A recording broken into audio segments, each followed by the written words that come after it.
I'm Professor Emily Davis with the NYU Physics Department, and today I'm going to be doing a demo showing you the Van de Graaff generator.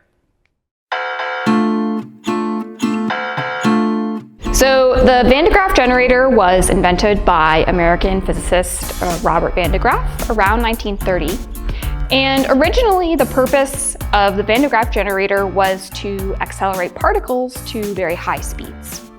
But nowadays they're mostly used as demos for students to help them understand how static electric fields behave. So here we have a drawing of the parts of the Van de Graaff generator.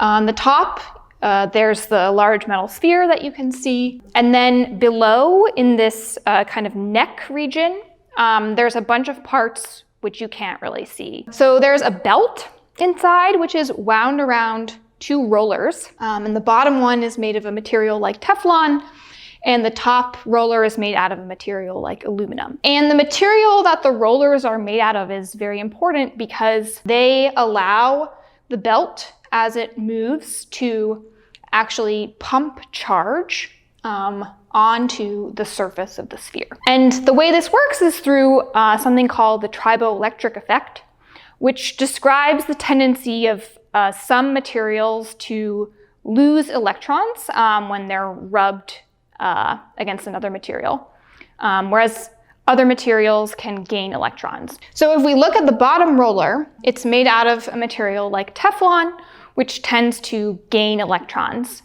when it's rubbed against the belt, which happens as the belt is moving around the rollers.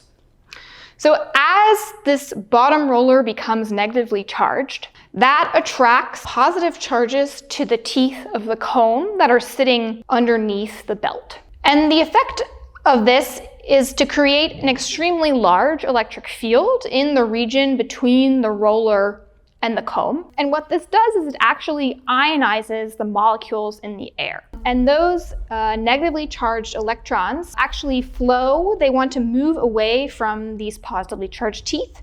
And they flow all the way down this wire onto what's called the grounding rod, which you can see here. So the electrons flow to the grounding rod. What happens to the positively charged ions? Well, they want to move towards the negatively charged roller, but the belt is in the way. So they basically stick to the belt. And as the belt is moving, it basically carries all of these positively charged ions up to the top roller. So what happens on the top is basically kind of the opposite of what happens on the bottom.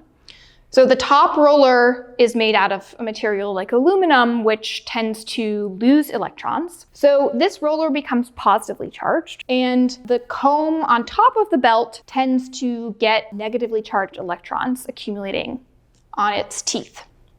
Now there's a very large field here, which again ionizes the air molecules and causes more and more electrons to kind of come from the surface of the sphere to the comb teeth. And that leaves the surface of the sphere with a large positive charge. The electrons from the air molecules that are ionized in this region are free to recombine with the positive charges that accumulated from the bottom roller. So the belt on the way back down is actually not charged, it's net neutral. And so the whole cycle can kind of begin again once the belt makes a full loop. So in the end, what we have is the surface of the sphere with this very large net positive charge, and the grounding rod, which has the equivalent negative charge. And if we touch them together, that completes the circuit and allows the charges to flow and re-equilibrate everything, so everything becomes net neutral again. So there's going to be a very large field which is generated by this sphere, and we can actually see the molecules in the air ionize if we create a path for them to flow. So we're going to basically create like little lightning bolts between the surface of the sphere and the grounding rod. I can already feel the field. And now I'm going to move the grounding rod a bit closer to the sphere and you'll see the air start to ionize and little lightning bolts flow between the sphere and the grounding rod. I can also feel it in my hand.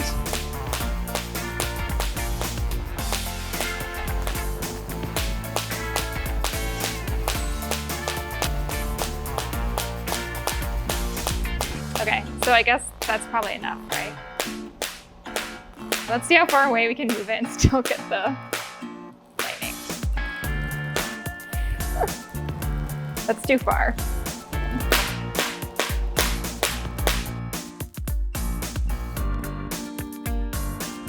Okay, so let's use this fluorescent light like you might use in your classroom at school. Inside of this tube is a gas that can actually become ionized in a very similar way to the air molecules that we've been talking about.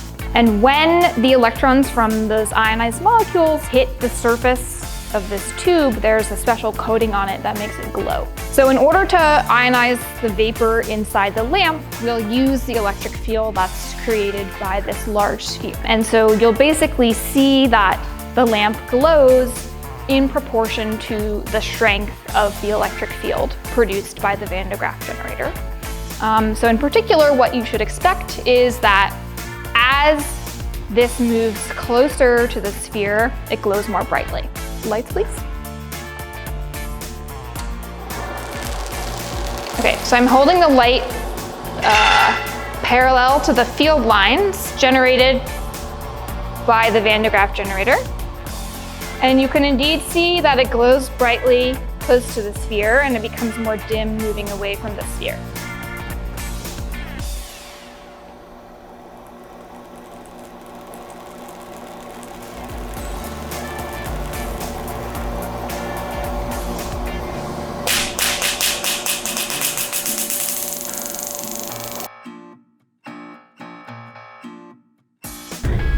Okay, so now we're going to do the last part of the demo, and we're gonna make me have a very bad hair day. So right now I am net neutral, and I'm standing on this plastic crate to insulate myself from the ground.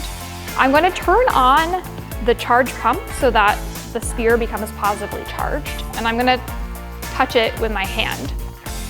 And when I do that, negative charges are gonna flow away from my body into the sphere. And as that happens, I am overall going to become positively charged, and all of my individual pieces of hair are going to repel each other. So let's see it happen.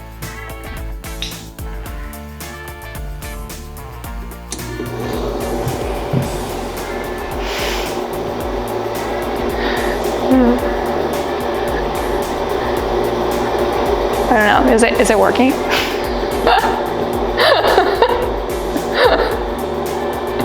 I can also feel all the hair on my arms sticking up.